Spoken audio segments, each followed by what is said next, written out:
The ink was still wet when Emma Whitmore realized she had sold herself. 23 years old, standing in a penthouse that cost more than her entire neighborhood, watching city lights blur through tears she refused to let fall. The marriage contract lay on the glass table behind her signature binding her to a man she'd met twice. The door opened. Julian Ashford walked in like he owned the world, because he did. 32, carved from marble and money, eyes darker than the suit that fit him like a second skin. He didn't look at her, just loosened his tie, scrolling through his tablet. Guest room. Second door on the left. His voice was ice. Mrs. Chen arrives at 7. She'll show you around. Emma turned, wrapping her arms around herself. The designer dress they'd sent felt wrong, like wearing someone else's skin. Thank you. He finally looked up. For half a heartbeat, something flickered in those dark eyes. Then it vanished. The terms are clear. We appear together when necessary. Photos, functions. Beyond that, we're strangers. Don't expect anything more. I understand. But she didn't. Not really. She thought of her father's hospital bed, the bills drowning them both. $500,000 had hit her account that morning. Blood money. Survival money. Julian poured amber liquid into a glass, drained it in one swallow. My lawyer will send a card. Buy whatever you need to look the part. He set the glass down with a sharp click. My mother's hosting a gala next weekend. You'll attend. Emma wanted to ask why. Why did a man this powerful, this cold, need to buy a wife? But his expression warned her off. Some questions. Draw blood. 3 months crawled by like ghosts in an empty house. She barely saw him. He left before dawn, returned after midnight. Emma kept working at Riverside Books in Brooklyn, a tiny bookstore that paid barely enough for subway fare. She could have quit. Should have quit. But she needed something real. Something hers in this manufactured life. Mrs. Chen became her only friend. Kind notes left on the counter. Instructions for the impossible coffee machine. The older woman knew exactly what this marriage was, but never said a word. The dinner parties were worse than prison. Julian's world glittered with people who smiled while calculating your net worth. Emma learned to stand beside him, hand resting on his arm, laughing at jokes that weren't funny. Deflecting questions about love that didn't exist. Your wife is lovely, a silver-haired man said at one event, eyes crawling over Emma's skin. Where did you find such a treasure? We met through mutual friends. Julian's hand moved to the small of her back. First time he'd touched her in weeks. Emma hated how her body responded. Emma works in publishing. How charming. The man's tone dripped condescension. These young women with their little careers. Julian went rigid beside her. My wife's work is important to her. His voice dropped to something dangerous. I suggest you remember that. The man paled and fled. Emma stared up at Julian, shocked. But he was already moving, face blank again, like nothing had happened. That night, Emma couldn't sleep. She wandered into the kitchen at 2 a.m. Found Julian already there, standing in darkness with a glass of water. No jacket, shirt unbuttoned at the collar. The most undone she'd ever seen him. Can't sleep? He asked, not meeting her eyes. It's quiet. I'm not used to this much silence. He studied her for a long moment. Something shifted behind his perfect mask. You're not what I expected. What did you expect? Someone who'd take the money and disappear, only emerge for photos. He set his glass down carefully. Not someone who'd work minimum wage when she has unlimited funds. Not someone who'd look at me like I'm human. Emma's heart hammered. You are human, Julian. Even if you pretend otherwise, don't. The word came out sharp, almost pleading. Don't try to make this something it's not. We have an arrangement. Nothing more. No. I signed the contract, remember? Julian looked away, jaw tight. Go back to bed, Emma. She did. But sleep never came. She lay awake thinking about the man who paid for her presence, but seemed terrified of her proximity. There was a story buried in him. Pain frozen beneath that perfect exterior, and God help her, she wanted to know it. Morning brought an envelope on the counter. Her name in sharp handwriting. Inside, a credit card and a note for the bookstore. If they're struggling, help them. Consider it an investment. Emma pressed the note to her chest, tears burning, a small gesture, probably meaningless to him. To her, it felt like the first crack in his walls. She tucked it in her pocket like a secret promise. Maybe, just maybe, there was something real beneath this contract after all. But 3 weeks later, everything changed. Emma came home soaked from autumn rain, shivering, exhausted from a double shift. The subway had broken down twice. Her clothes clung to her skin, cold seeping into her bones. She pushed through the penthouse door and froze. Julian was home. At 7 in the evening, unheard of. He paced like a caged animal, phone pressed to his ear, voice sharp with rage. I don't care what the board thinks, Richard. The deal is off. I won't do business with someone who exploits their workers. Then his eyes found her. Everything stopped. I have to go. He ended the call, moving toward her with swift strides. You're soaked. What happened? Subway delays? I'm fine. Just need to the room tilted. Her knees gave out. Julian's arms caught her before she hit the floor. Lifting her easily, his face transformed from ice to something raw. Emma, when did you last eat? This morning, his jaw clenched. He carried her to the bathroom, turned on the shower, tested the water. Get under the hot water now.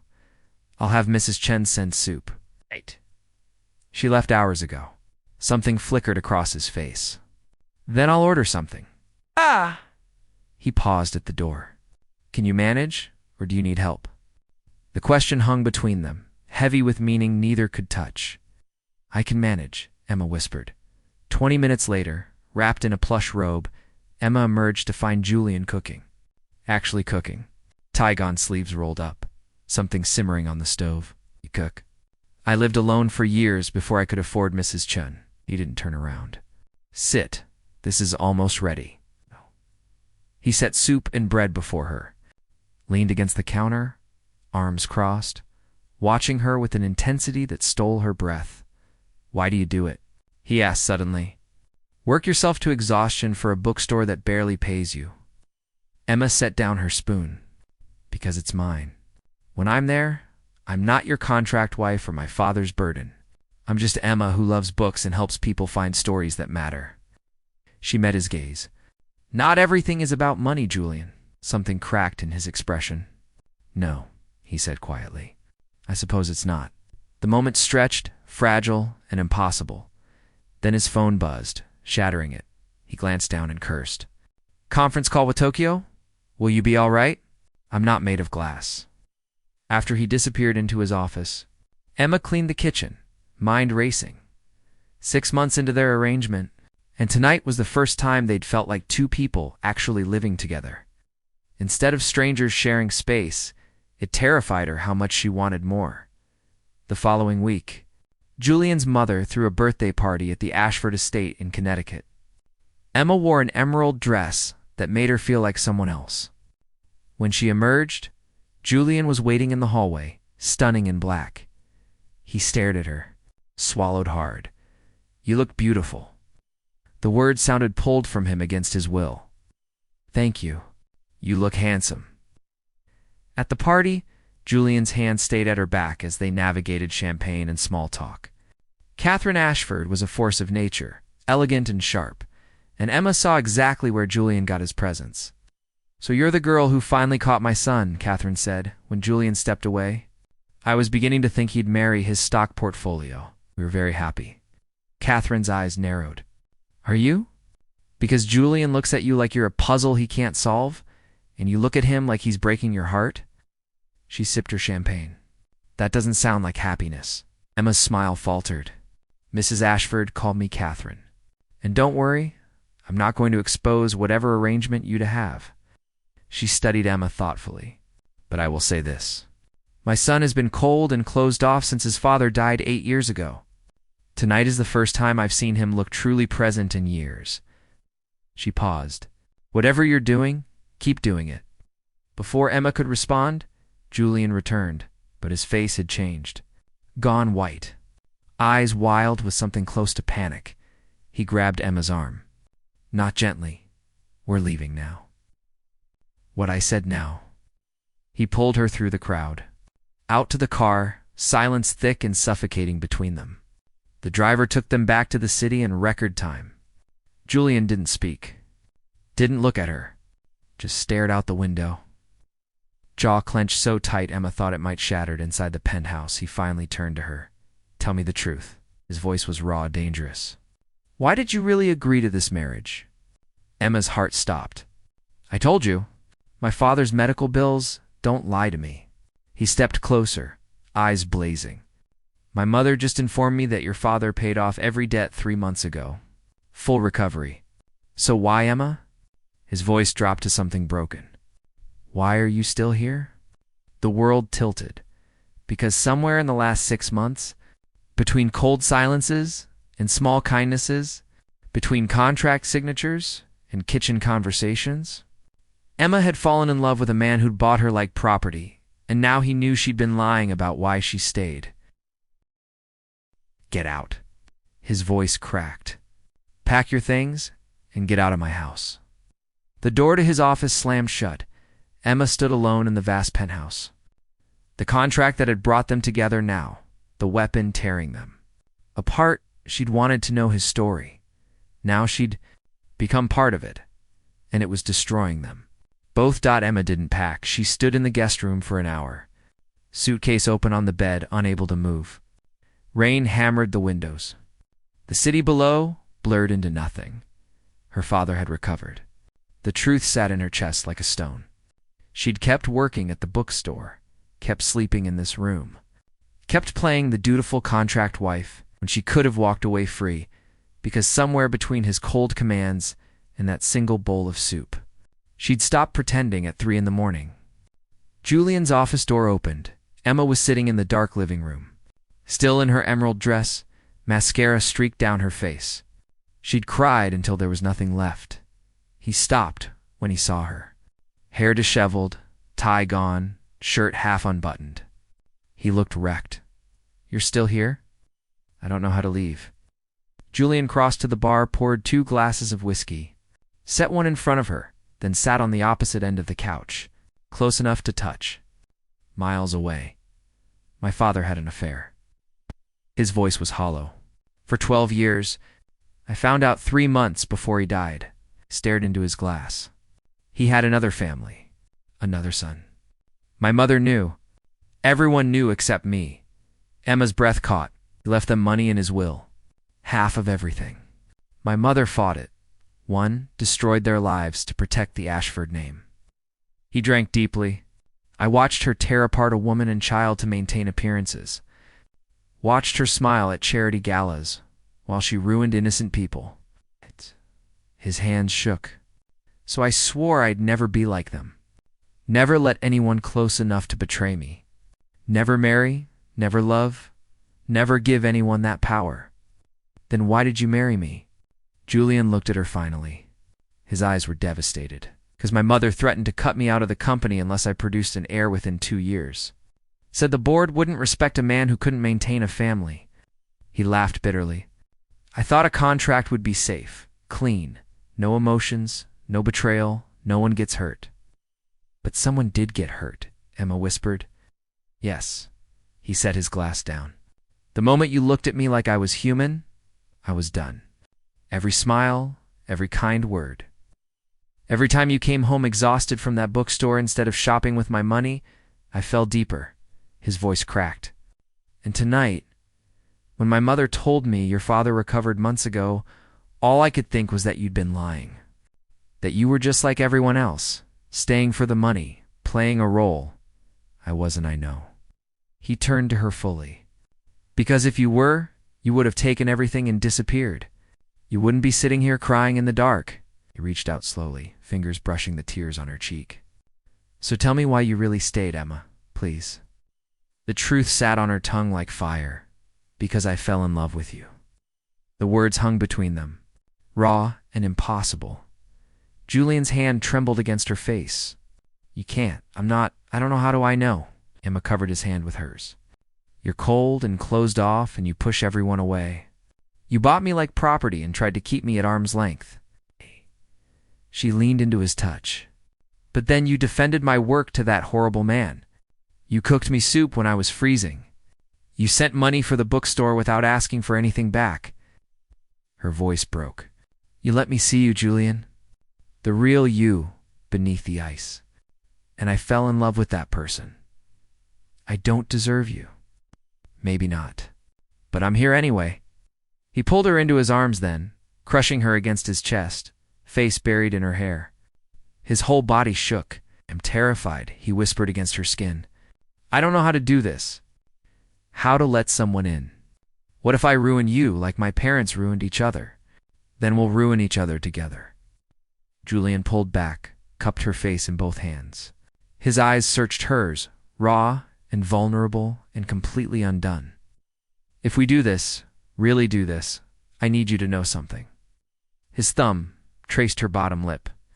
I've been in love with you since you came home soaked from the rain and told me not everything is about money. He swallowed hard. I've been falling apart watching you sleep in that guest room, wanting you. Terrified of wanting you, then stop being terrified. He kissed her, soft at first. Tentative, like he was afraid she'd disappear. Then deeper, desperate, 6 months of hunger crashing between them. Emma's hands tangled in his hair, pulling him closer. Pouring everything she'd been holding back into this moment, Julian lifted her, carried her to his bedroom. Not the guest room. House. His room. Their room now. He set her down gently on his bed, eyes dark with wanton fear, and something fierce. If you're not ready, I've been ready since the soup. He laughed, the sound broken and beautiful. Then his hands found the zipper of her dress, sliding it down slowly, reverently. The emerald silk pooled at her feet. You're perfect, he breathed. I'm terrified. Good. He kissed her neck, her collarbone, every inch of skin he'd been denied. So am I. They came together in darkness and rain, contract forgotten, walls demolished. Emma learned the geography of his scars, both visible and hidden. Julian worshipped her like she was something sacred he'd been denied his whole life. After. Tangled in sheets that smelled like him, Emma traced patterns on his chest. What happens now? Now we figure it out. Pressed a kiss to her forehead. Together. But morning brought reality crashing back. Emma woke alone. Panic seized her until she smelled coffee and found Julian in the kitchen, making breakfast in nothing but sleep pants. Hair still messy from her hands. He looked up when she entered, and his smile was real, unguarded. Good morning, wife. Good morning, husband. They ate together. Comfortable silence replacing the cold distance that had defined them. Emma felt lighter than she had in months. Then Julian's phone rang. His face changed as he listened. Went pale. When he hung up, his hands were shaking. That was my lawyer. His voice was hollow. There's a clause in our contract. If either party develops genuine romantic feelings, the contract becomes void, and all payments must be returned within 30 days. Emma's world tilted. What? My mother's insurance policy. She wanted to ensure neither of us could fake our way through this. He looked at her with devastation. Emma, I don't have $500,000 liquid right now. It's all tied up in investments, the company. I'd need to liquidate assets, which would trigger a hostile takeover attempt. I'd lose everything. I don't care about the money, but I do. He stood abruptly. Your father's medical bills are paid, but what about next time? What about your own future? He ran his hands through his hair. I won't let you give up your security for me. Julian, there's more. He couldn't meet her eyes. The lawyer said my mother specifically designed this clause to be triggered if I fell in love with my contract wife. She knew. She planned for this. His laugh was bitter. She's been waiting for me to break so she can swoop in and destroy another person I care about. Emma felt the trap closing around them. So what do we do? Julian turned to her, and his expression broke her heart. We pretend last night never happened. We go back to the arrangement. Separate lives. No feelings. Know us. You can't be serious. I won't let her destroy you like she destroyed my father's other family. Stepped back when Emma reached for him. I won't be the reason you lose everything. You're not your mother, Julian. And I'm not afraid of her. You should be. He grabbed his suit jacket. I have a meeting. When I get home, we'll discuss the terms of our separation. I'll find a way to pay you back, I promise. I don't want your money, but you need it. He paused at the door, wouldn't look at her. We both knew this was temporary. Last night was a mistake. A beautiful mistake, but a mistake nonetheless. The door closed behind him. Emma stood in the kitchen they'd just shared breakfast in, the taste of his kiss still on her lips, and felt everything they'd built in darkness crumble in the light. She'd finally broken through his walls. Only to discover that some walls exist for a reason, and Catherine Ashford was waiting on the other side, ready to destroy anyone who dared to love her son. Emma's phone buzzed. Unknown number. She answered, hands shaking. Emma Whitmore. A woman's smooth voice. This is Catherine Ashford. I believe we need to talk. Meet me at the Plaza, penthouse suite, in 1 hour. Pause. Come alone. Don't tell Julian. If you care about him at all, you'll hear what I have to say. The line went dead. Emma stared at the phone, heart hammering. She should tell Julian. Should refuse. Should run. Instead, she grabbed her coat and headed for the door. Some traps you walk into willingly, if only to protect the person you love from being caught in them. The Plaza penthouse Was all marble and crystal, cold as Catherine Ashford's smile. She stood by floor-to-ceiling windows, champagne in hand, wearing white like she was attending a funeral. Maybe she was. Emma, how lovely of you to come. Catherine gestured to a leather chair. Sit. We have much to discuss. Emma remained standing. What do you want? Direct. I appreciate that. Catherine set down her glass. I want to offer you $5 million to end your marriage to my son. Today, sign the papers, disappear from his life, and never contact him again. The number hung in the air like poison. I'm not interested. Of course you are. Everyone has a price. Catherine circled her like a predator. Your bookstore is failing. Did you know that? 6 months until bankruptcy. Your father's medical bills are paid, yes, but his condition is chronic. He'll need care for the rest of his life. She smiled. $5 million would solve everything. Or I could stay married to Julian and have access to unlimited funds anyway. But there's the rub. Catherine pulled out a document. This is the real contract. The one Julian doesn't know about. The one I had my lawyer draft in secret. Emma's blood went cold. You see that clause about romantic feelings voiding the contract? It's real. But there's more. Catherine's eyes glittered. If you stay married to Julian past 1 year, you forfeit not just the original payment, but you'll owe the Ashford estate $10 million for breach of contract. She leaned close. And if you can't pay, I'm legally entitled to seize all your assets, including your father's home, his medical care, everything. The room tilted. That's illegal. Julian would never. Julian doesn't know. He signed the simple version. You signed this one. Catherine tapped the signature Emma had made 6 months ago when she was desperate and drowning. Read the fine print, dear. It's all there. Emma's hands shook as she took the document. Her signature was at the bottom, next to clauses she'd been too overwhelmed to read carefully. Too desperate to question, you trapped me. I protected my son. There's a difference. Catherine poured more champagne. I've watched gold diggers circle Julian since he turned 18. Everyone wants a piece of the Ashford fortune. I won't let someone like you destroy him. Someone like me. Poor, desperate, ordinary. Catherine's voice was ice. You actually thought last night meant something? That Julian could love someone so beneath him? She laughed. He's infatuated. It will pass. It always does. You don't know him. I'm his mother. I know him better than anyone. Catherine moved to the window. His father had the same weakness. Fell for a poor waitress, thought he could save her, build a life. Instead, she bled him dry, demanded more and more. Her voice hardened. I won't watch Julian make the same mistake. Emma's mind raced. The affair. The other family. You lied about it. Catherine turned, eyes sharp. I simplified.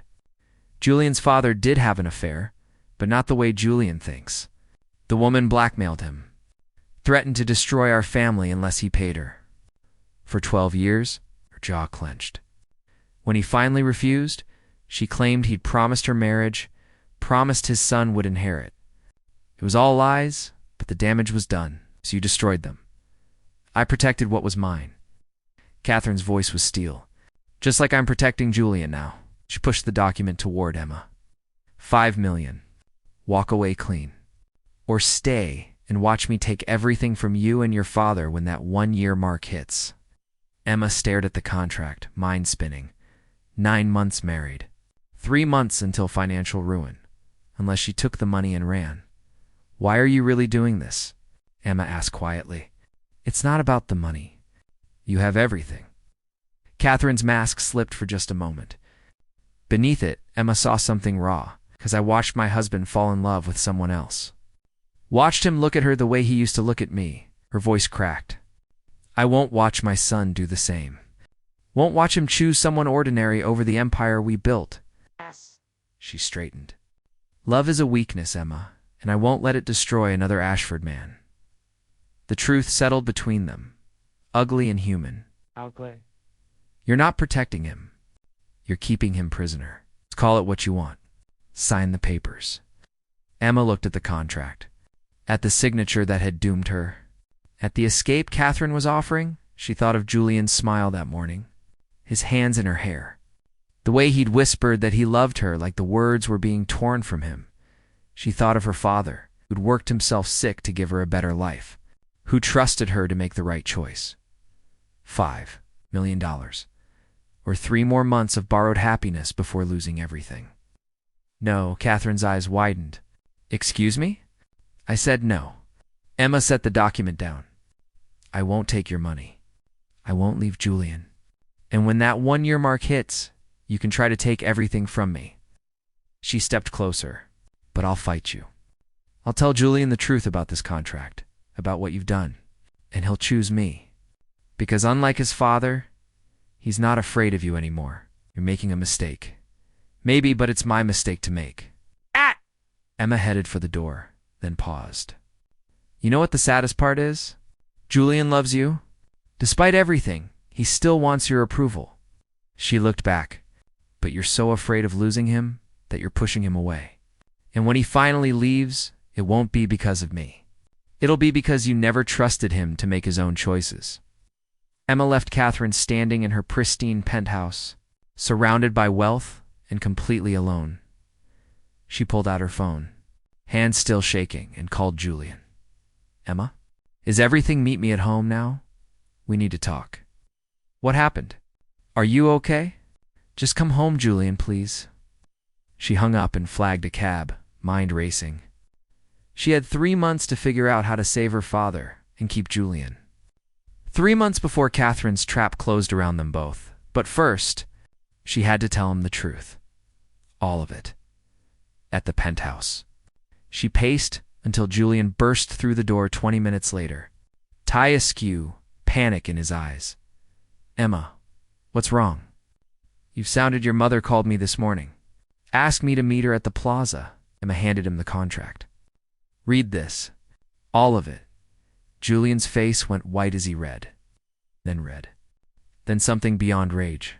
She forged my signature. This isn't... I never agreed to these terms. His hands crumbled the paper. The 10 million penalty, the seizure clause, none of this is legal. She had lawyers. Good ones, she made it legal. Julian stared at her, devastated. Why didn't you tell me? Because I didn't read it carefully enough when I signed. I was desperate, drowning. I just wanted to save my father. Emma's voice broke. And by the time I realized how much I cared about you, I was too afraid to look at what I had agreed to. We have 3 months.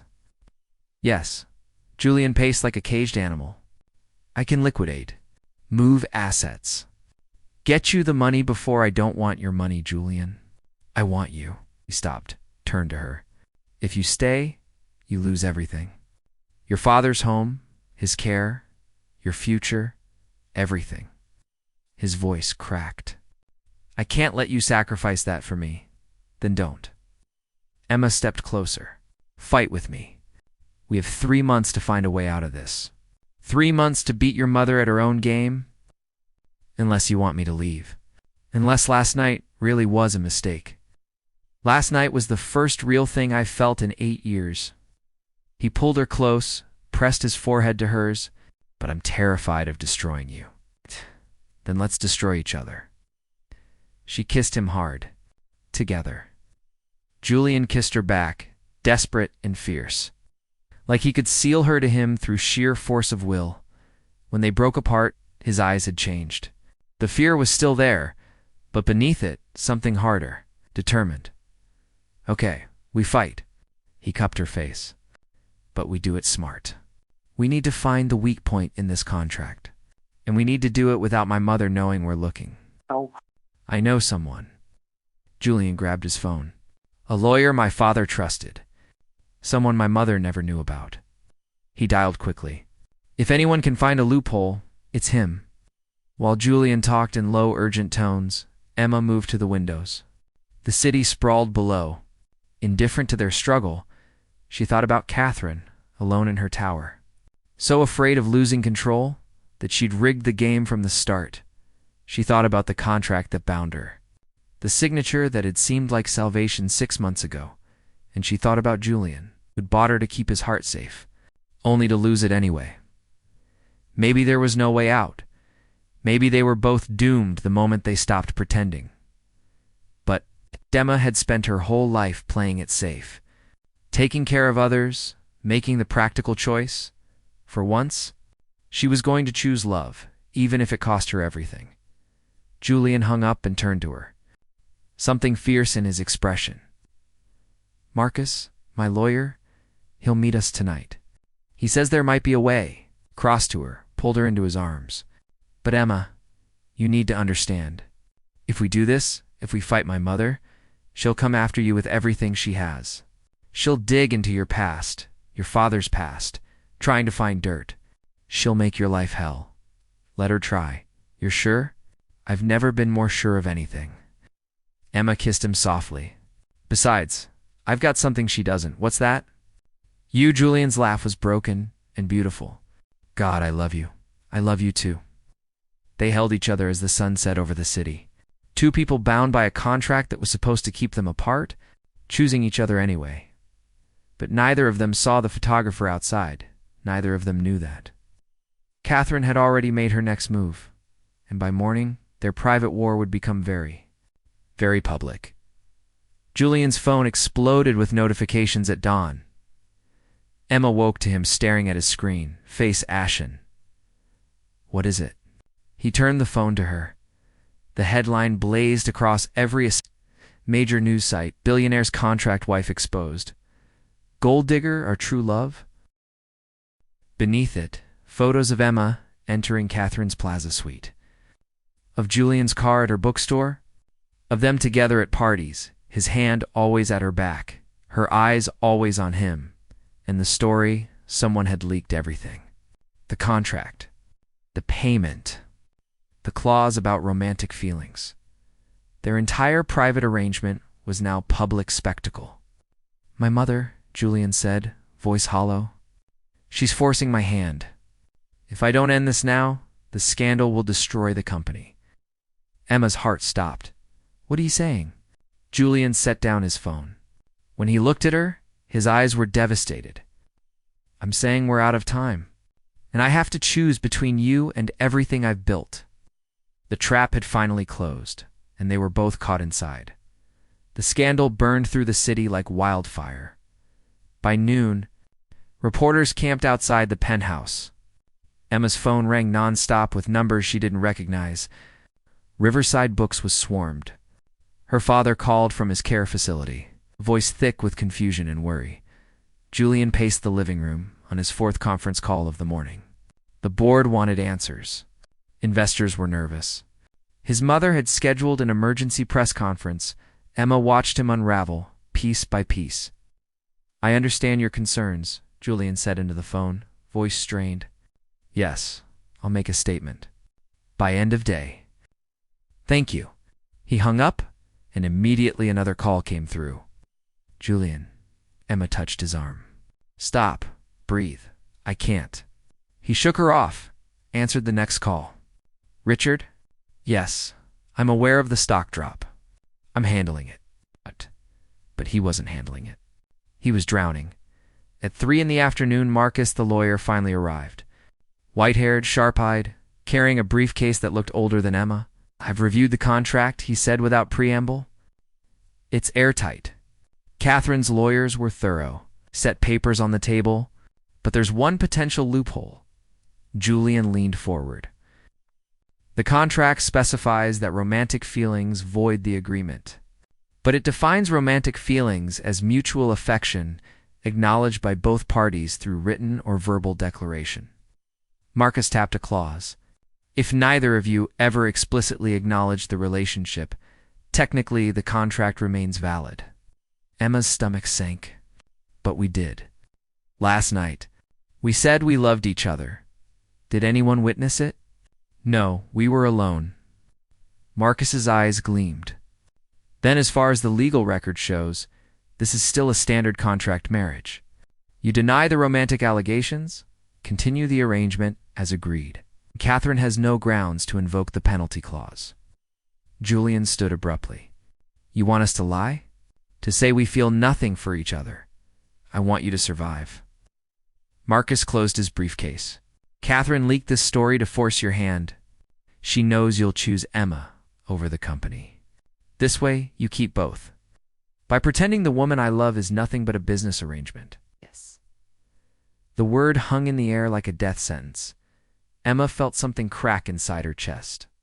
Julian, give us a moment, he said to Marcus. The lawyer left. Julian turned to Emma, and the pain in his eyes nearly broke her. If we do this, if we deny everything, you stay trapped in this contract. 3 more months of pretending. 3 more months of me publicly treating you like a transaction. His voice shook. And at the end, you still face the 10 million penalty unless we find another way out. But you keep your company, your legacy. I don't want it without you, Julian. Emma took his hands. Your company employs thousands of people, supports families, does real good in the world. She swallowed hard. We can't let your mother destroy all that because of us. So what? We just lie? Pretend last night meant nothing? We buy ourselves time. Emma stepped closer. We deny the relationship publicly, keep the contract valid, and we use these 3 months to find a real way out together. You're asking me to stand in front of cameras and tell the world I don't love you? I'm asking you to be smart. To play the game better than she does? Emma's voice broke. I can handle 3 more months of pretending, Julian. What I can't handle is watching you lose everything because of me. He kissed her then, hard and desperate, like he was trying to memorize the feel of her. I hate this, he whispered against her lips. I know, but we don't have a choice. They called Marcus back in, drafted a statement. At 6 that evening, Julian stood before a wall of cameras outside Ashford Tower. Emma beside him in a conservative dress, face carefully blank. The allegations about my marriage are false, Julian said, voice cold and professional. Emma barely recognized him. Emma and I entered into a legal arrangement for mutual benefit. There is no romantic relationship. The contract remains in effect, and we will fulfill its terms. He paused. Any suggestion otherwise is pure speculation and will be met with legal action. Reporters shouted questions. Mr. Ashford, are you saying you don't love your wife? I'm saying our marriage is a private business arrangement, nothing more. Mrs. Ashford, do you have feelings for your husband? Emma forced herself to meet the camera. No, this is a contract. That's all it ever was. The words tasted like poison. Julian took her arm, led her back inside. The moment the elevator doors closed, he slammed his fist against the wall. I just stood there and told the world, you mean nothing to me. You did what you had to do. It's killing me. Emma, I know. She wrapped her arms around him. But we bought time. Now we use it. Over the next 2 weeks, they played their roles perfectly. In public, Julian was cold and professional. Emma was the demure contract wife, always 3 steps behind, never touching him unless required for photos, in private, behind locked doors. They fell apart in each other's arms. "I can't do this anymore," Julian whispered one night, face buried in her hair. "Pretending I don't love you is destroying me. 2.5 months left. We can make it." But Emma wasn't sure anymore. The constant performance was wearing them both down. Julian worked 18-hour days, avoiding the penthouse. When he came home, he was exhausted, distant, the walls rebuilding themselves. Emma felt him slipping away. "We're losing each other," she said one morning. "Finding him already dressed for work at 5 in the morning, and we're not. This is just temporary, is it? Because it feels like you're running from me." Julian's jaw clenched. "I'm trying to hold everything together, Emma. The company, this marriage, my sanity. I can't. I need you to be patient." "I've been patient, but you're shutting me out again. Because every time I look at you, I remember standing in front of those cameras and lying about what you mean to me." His voice cracked. "Do you have any idea what that did to me?" "I was standing right next to you, Julian. I know exactly what it did." They stared at each other, the distance between them growing. "I need to go," Julian said finally. "Board meeting." He left without kissing her goodbye. Emma stood alone in the penthouse that had never felt like home, and wondered if they'd already lost. That afternoon, Marcus called with news. "I found something," he said, voice urgent. "Catherine's contract might be invalid. There's a precedent case from 2019, similar coercion tactics. If we can prove she manipulated you into signing, we can void the entire agreement." Hope surged through Emma. "How do we prove it?" "I need documentation. Emails, text messages, anything showing Catherine pressured you. Can you get access to her communications? I don't know, maybe she has an office at Ashford Tower, and that's where we start." Marcus paused. "But Emma, if you get caught, I know. But it's worth the risk." She hung up and stared at Julian's keycard on the counter. He'd left it that morning in his rush. Access to every floor of Ashford Tower, including Catherine's office. Emma grabbed the card before she could talk herself out of it. She'd spent 2 weeks playing the obedient contract wife. Tonight, she was going to fight back. At midnight, she used Julian's card to enter the building. The security guard barely glanced at her. Mrs. Ashford's wife. She was expected to have access. Catherine's office was on the 42nd floor. All dark wood and leather, photos of Julian, at every age, covering one wall. A shrine to control disguised as motherly love. Emma found Catherine's computer, tried the password. Locked, she searched the desk drawers. Files on company business, charity events, nothing personal. Then, in the bottom drawer, a leather journal. Emma opened it with shaking hands. Inside, detailed notes about the contract. About Emma. Plans to discredit her if needed. Lists of her father's medical history, her bookstore's financial troubles. Every vulnerability Catherine could exploit. But there was more. Older entries about Julian's father. About the affair that wasn't quite what Julian believed. Emma photographed page after page with her phone. Heart hammering. Then she heard the elevator.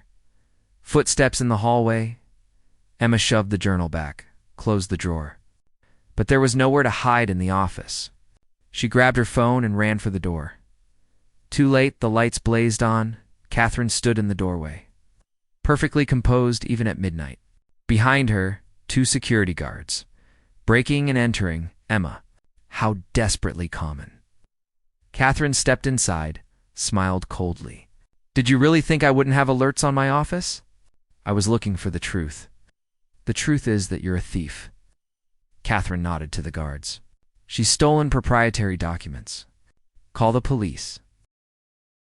Emma's blood went cold. "Those documents are about me. About the illegal contract you forced me to sign. Prove it." Catherine's eyes glittered. "Oh wait, you can't, because you've just destroyed any sympathy you might have had. By morning, you'll be arrested. Julian will have no choice but to divorce you to save his reputation."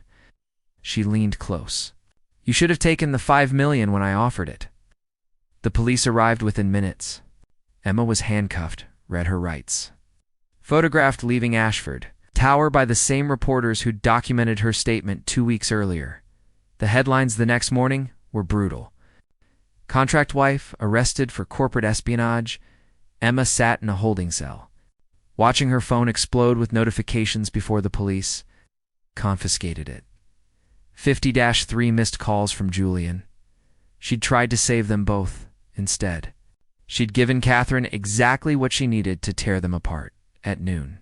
Someone bailed her out. Emma expected Julian instead. Catherine was waiting in the lobby of the police station, looking immaculate and victorious. "The charges have been dropped," she said smoothly. "Misunderstanding. My office was never locked. You had every right to be there as Julian's wife." "Why?" "Because this is better." Catherine handed her a document. Divorce papers. Presigned by Julian. He's agreed to end the marriage immediately. You get the original $500,000, no penalty, and you walk away today. Her smile was poison. Or you fight this, and I refile charges. Corporate espionage carries a 5-year prison sentence, Emma. Your choice? Emma stared at the papers. At Julian's signature, fresh and damning, he wouldn't. He wouldn't sign without talking to me. He doesn't want to talk to you. After your little stunt, he's done. Catherine's voice was almost kind. You were right about one thing. Julian isn't like his father. He's stronger. Smart enough to cut his losses before you destroy everything he's built. I don't believe you. Then call him. Catherine gestured to the clerk's desk phone. Go ahead. See if he answers? Emma's hands shook as she dialed Julian's number. It went straight to voicemail. She tried again. Nothing. He's blocked your number, Catherine said softly. It's over, Emma. Sign the papers. Take the money. Disappear before I change my mind about the charges. Emma looked at the divorce papers at Julian's signature, the escape Catherine was offering. She thought about the journal she'd photographed. The evidence that might still save them. She could just get to Julian, but he wouldn't answer her calls. Had signed divorce. Papers without a word. After everything. After all their promises, he'd chosen his company over her, just like she'd told him to. Emma picked up the pen, hand trembling. Where do I sign? Catherine's smile was triumphant. Right here. And here. Initial at the bottom. Emma signed her name, each letter feeling like a betrayal. When she finished, Catherine handed her a check. Congratulations. You're free. Emma took the check, the journal photos still on her phone, and walked out of the police station into late afternoon. It's done. Free. She'd never felt more trapped in her life. Her phone buzzed. A text from an unknown number. Meet me at Riverside Books. 1 hour. Come alone. Emma's heart stopped. Maybe she'd been wrong. Maybe there was still a chance. She flagged a cab. Hope and terror warring in her chest. But when she arrived at the bookstore, it wasn't Julian waiting. It was his lawyer, Marcus, face grave. Where's Julian? Emma demanded. Marcus handed her another envelope. He asked me to give you this. He's leaving the country, Emma, transferring to the London office. He said to tell you he's sorry, but he can't do this anymore.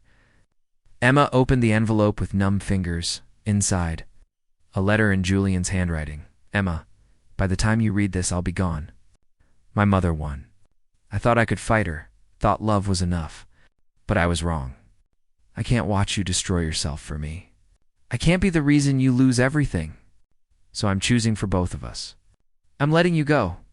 Don't try to find me. Don't wait for me. Move on. Build the life you deserve. I love you enough to leave. That has to be enough. Emma's legs gave out. She sank to the floor of the bookstore where she'd once felt safe, surrounded by stories about love, conquering all. But this wasn't a story. This was real life. And sometimes love wasn't enough. Marcus knelt beside her. Emma, I'm sorry, but there's something you need to know. What? Her voice was hollow. The journal photos you took, I reviewed them before Julian left. He pulled out his tablet. Catherine didn't just manipulate you. She manipulated Julian too. The contract he signed wasn't the real one. She showed him a version without the 10 million penalty. Made him think he was protecting you by agreeing to a simple arrangement. Emma looked up, tears streaming. He never knew? Not until after the press conference. When he found out what you were really facing, that's when he started breaking. Marcus showed her the photos. But there's more. The entries about his father. Catherine's been lying about the affair for years. Julian's half-brother, the mother, they weren't blackmailers. His father actually loved them, wanted to leave Catherine, but died before he could. The truth crashed over Emma. Catherine hadn't just trapped them. She'd rewritten history to keep Julian under her control. And now he was gone, believing the only way to save Emma was to sacrifice himself. Where is he? Emma demanded, standing. Which flight? He's flying private. Takes off in 2 hours from Teterboro. But Emma, he doesn't want. I don't care what he wants. I care about what he needs. She grabbed her phone, pulled up the photos, and he needs to know the truth. Marcus smiled slowly. Then I suggest you hurry, because knowing Julian, he'll turn off his phone the second that plane takes off. Emma ran. She had 2 hours to save the man she loved from the biggest mistake of his life. 2 hours to prove that some stories do have happy endings, if you're willing to fight for them. The cab couldn't move fast enough. Emma clutched her phone, the journal photos burning through her screen. Traffic choked the highway to Teterboro. Every red light felt like a countdown to losing him forever. And you go faster. She begged the driver. Trying, lady. There's an accident ahead. Emma checked the time.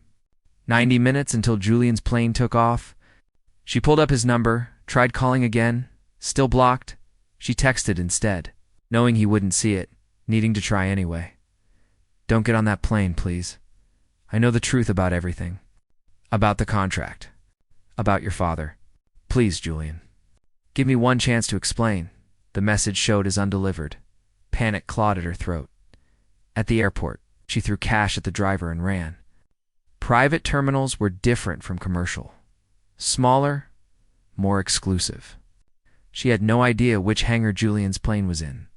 A security guard stopped her at the first gate. Ma'am, this is a restricted area. Looking for Julian Ashford. Please, I'm his wife. Not anymore. Catherine's voice cut through the air like ice. Emma spun. Catherine stood near a black car, dressed for business, her expression carved from stone. How did you... I knew you'd try something dramatic. Catherine stepped closer. Marcus works for me, Emma. Always has. Did you really think I'd let a random lawyer get close to my son's secrets?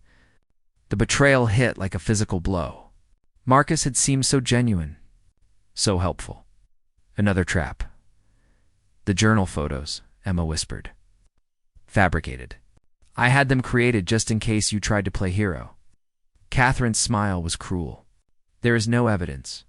No proof of manipulation. No secret about Julian's father. Just you, chasing after a man who's already gone? You're lying. Catherine pulled out her phone, showed Emma a video. Julian boarding a plane, the door closing. He took off 10 minutes ago. Changed his flight time without telling anyone. She pocketed the phone. It's over, Emma. You lost. Emma felt the ground shift beneath her. Why? Why do you hate me so much?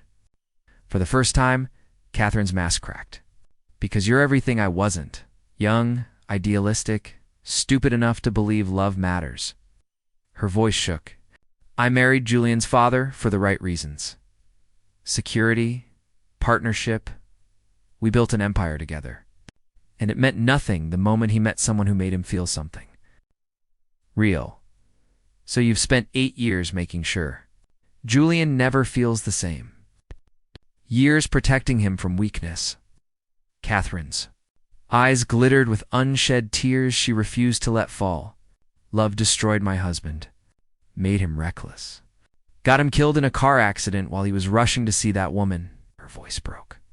I won't watch it destroy my son, too. Emma saw it then. The truth beneath the manipulation. Catherine wasn't evil. She was terrified. A woman who'd confused control with love for so long, she didn't know the difference anymore. "You're not protecting him," Emma said softly. "You're suffocating him. And he's running, not from me, but from you. He's running from both of you. From feelings that will only hurt him in the end. Or maybe he's running because he never learned that love doesn't have to be a weapon." Emma stepped closer. "I'm not going to destroy Julian. I'm not your husband's affair. I'm just someone who sees him, really sees him, and loves him anyway."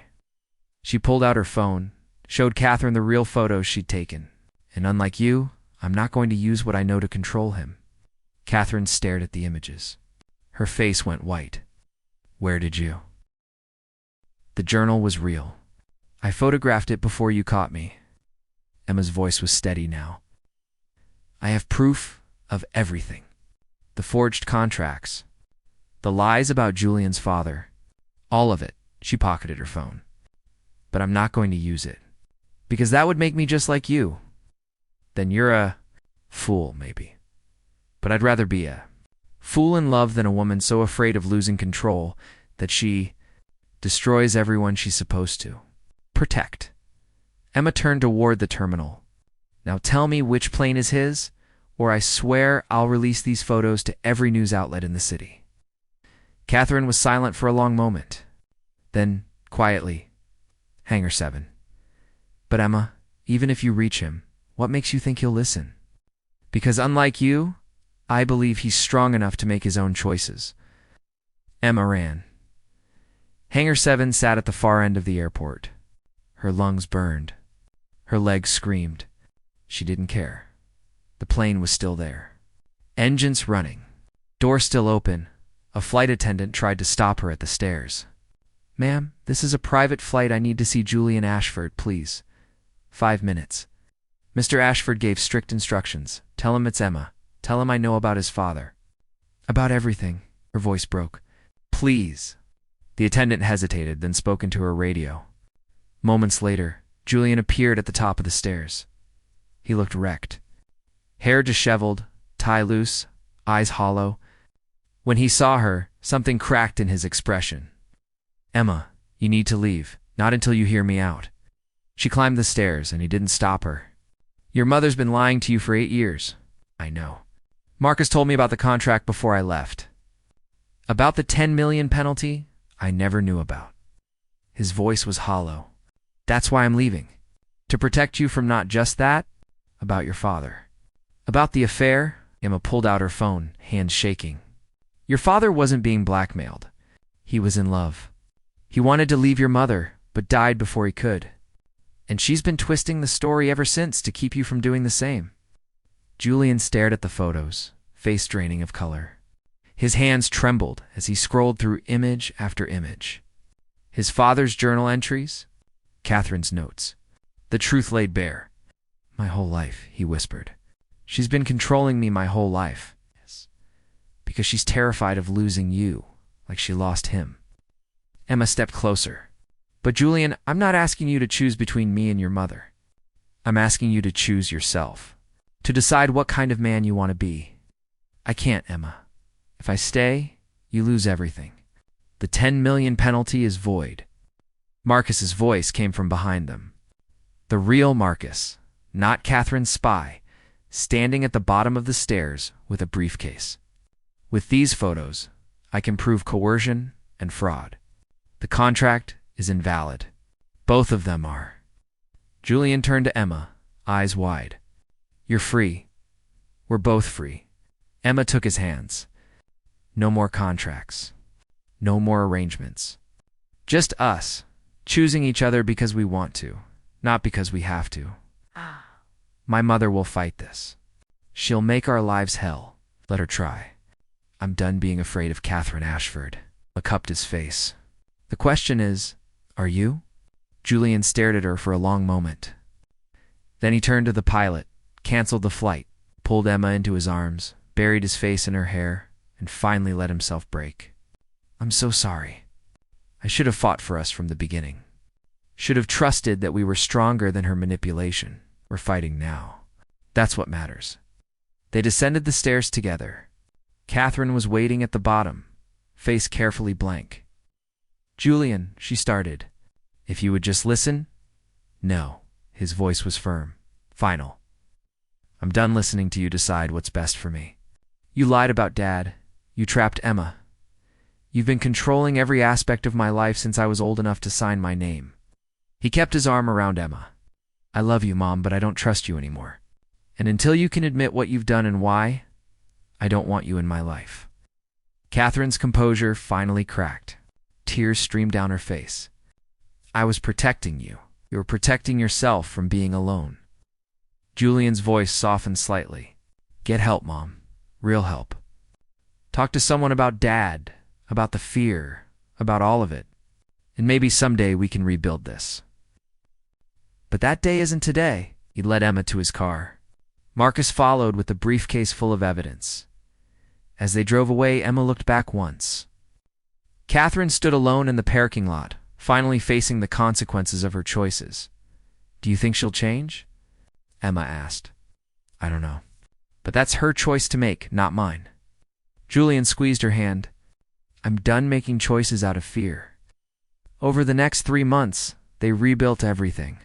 Marcus filed suit to void both contracts. Catherine didn't fight it. Instead, she checked into a private facility that specialized in grief counseling and control issues. She sent Julian one letter. "I'm sorry. I love you. I'll try to be better." It was a start. Julian restructured the company, brought in new board members his mother couldn't manipulate. He and Emma moved out of the penthouse into a smaller apartment in Brooklyn. It's close to Riverside Books. They dated properly this time. Dinners where they argued about books. Walks through the park where they talked about everything they'd hidden before. Slow mornings in bed where they learned each other without contracts between them. It wasn't perfect. Julian still had walls. Emma still had moments of doubt. Some scars took longer to heal than others, but they were healing together. 6 months after the airport, Julian proposed again. No contract this time. Just a ring and a question on the Brooklyn Bridge at sunset. "Emma Whitmore, will you marry me? For real this time? No arrangements. No clauses. Just you and me, choosing each other every day for the rest of our lives?" Emma laughed through her tears. "Yes, God, yes." The wedding was small. Emma's father walked her down the aisle, tears streaming down his face. Mrs. Chen was the maid of honor. Marcus officiated, and in the back row, wearing dark sunglasses, but unmistakably present. Catherine sat alone. She didn't speak to them at the reception, just left an envelope on their table. The original contracts shredded into confetti, and a note that read, "I'm trying. One day at a time. I hope one day you'll forgive me. Love, Mom. Julian found her in the parking lot as she was leaving. "Thank you for coming," he said quietly. Catherine turned. And for the first time in years, she smiled without calculation. "She makes you happy. Really happy. I can see that now." She touched his cheek briefly. "Your father would be proud of the man you've become. The man you became, despite me. Not despite you, because of you. Even the hard parts." Julian swallowed. "It's going to take time, Mom, but I do want you in our lives. The real you, not the puppet master. I know. I'm working on it." She glanced back at the reception. "Take care of her, Julian.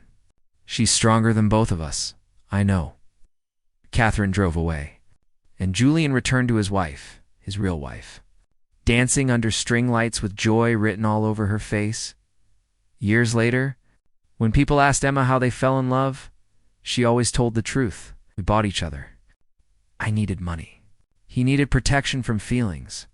It should have been simple." She'd look at Julian, still seeing the man behind the marble exterior.